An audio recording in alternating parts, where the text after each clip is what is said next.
Have you ever felt that spark inside you? That quiet fire? The moment when you realize you want more from life, more success, more peace, more freedom. It's powerful, right? You start setting big goals. You start dreaming again. But then, you make the mistake most people do. You tell everyone, you start sharing your goals with friends, family, even acquaintances. I'm starting my own business. I'm quitting my job next year. I'm going to be a millionaire by 30. I'm writing a book. But instead of cheering you on, what do they say? Oh, that's hard. Are you sure? That's realistic. You should probably stick to what you know. That sounds risky. Cut to visuals of people looking doubtful, scrolling phones while you talk, laughing awkwardly, whispering to others, and just like that, the energy shifts. Your motivation, which was once sky high, begins to shrink. Doubt starts to creep in. You question yourself. Maybe they're right. Maybe I can't do this. But here's the truth they don't teach you. Not everyone is meant to understand your vision, because it wasn't given to them, it was given to you. Most people see the world through the lens of fear, not possibility. They don't mean to discourage you, they're just projecting their own limits onto your dreams. Cut to a person, working in silence, progressing, smiling quietly, while others remain unaware of their growth. So protect your goals like a seed. When you plant a seed, you don't dig it up every day to show people. You water it. You protect it from storms. You give it time to grow quietly. And one day, that small idea becomes something real, visible, undeniable.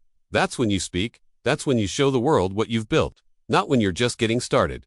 Closing line of the scene. With powerful music rising, let your success make the noise. Your goals. Keep them sacred. Because in silence, power grows. Money. It's one of the most personal, powerful, and misunderstood topics in the world. And yet, many people make the mistake of sharing their income or financial wins too openly. You tell a friend how much you make. You mention your side hustle is bringing in serious cash. You post about your investments or your savings. But here's the uncomfortable truth. People don't always react the way you expect. Your wins can trigger their insecurities. Your success might feel like a threat to their comfort zone. And sometimes, what you share in confidence becomes gossip in the wrong hands.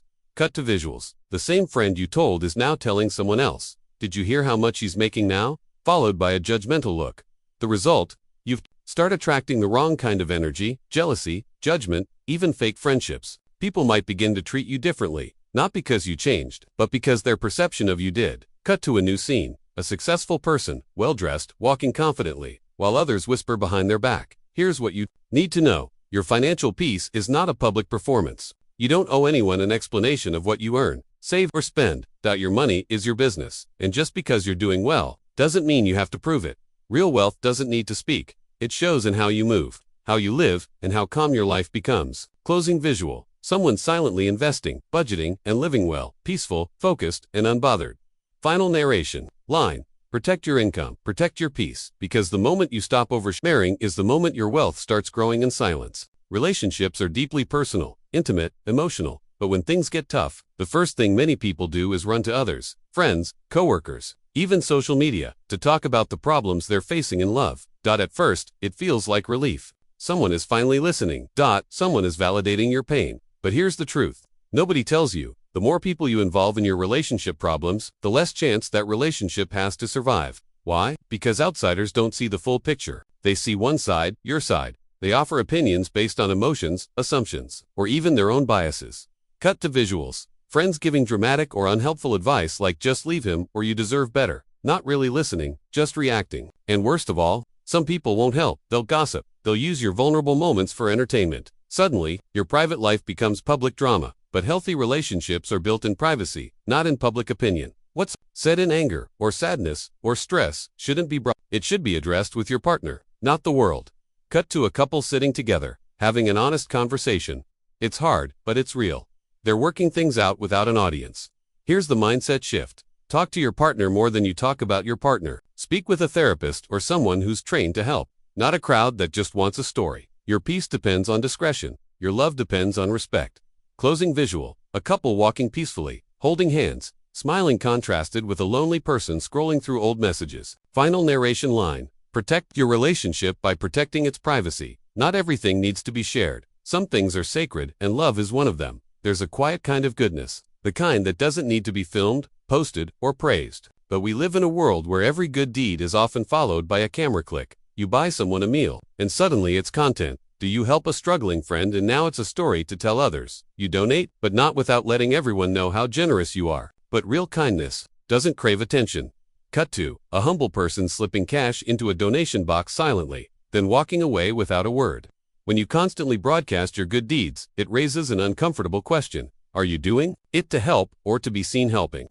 There's a difference between inspiring others and seeking validation. One uplifts the world, the other feeds the ego. And the more you attach your kindness to recognition, the more it loses its soul. Cut to a friend saying, "Remember when I helped you last month? You still owe me," with the other person looking uncomfortable. Also, when you tell people how generous you've been, they may start expecting more from you. They may begin to use you, guilt you, or only stay close because of what you give, not who you are. Visual, a person surrounded by friends, all asking for favors or help, while they look exhausted. Here's what you need to remember. The best acts of kindness leave no trail. You don't need applause to make an impact, because when you give from the heart, quietly, sincerely, the universe notices. And that's enough. Closing visual, a person walking peacefully after giving without saying a word. Calm, grounded, free. Final narration line. Give in silence, love in silence, help in silence, because the loudest hearts are often the quietest hands. We all have a past, mistakes, regrets, moments we're not proud of, and sometimes, in an effort to be honest or to connect, we open up about our darkest chapters to people who haven't earned our trust. But here's the hard truth. Not everyone deserves to hear your story. Some will pretend to care. But behind the smile is curiosity, not compassion. They don't want to understand you. They want material to use against you later. Cut to visual. That same person who once listened is now sharing the story with someone else, twisting the facts, laughing at your pain. There's a reason your past is called the past. It's not a hiding place. But it's also not something you need to carry into every room you enter, because when you overshare your past with the wrong people, they might judge you for it. They might define you by it. They might use it to limit your growth. Visual contrast. A person trying to move forward in life, but others keep bringing up old mistakes, like invisible chains dragging behind them. But your past was your teacher, not your sentence. And just because you've healed doesn't mean you have to reopen the wound for someone who doesn't know how to hold space for it. Cut to visual. A calm, wise person, journaling quietly or speaking to a therapist in a safe, private space, not the world. Here's what matters. You've grown, you've changed. You're no longer the person you once were, so choose carefully who you share your story with. Speak your truth to those who've proven their loyalty not to satisfy your need for connection with strangers. Closing visual. A confident person walking forward, peaceful, while old shadows fade behind them. Final narration line. You don't owe your past to anyone. The right people will love you for who you are, not where you've been.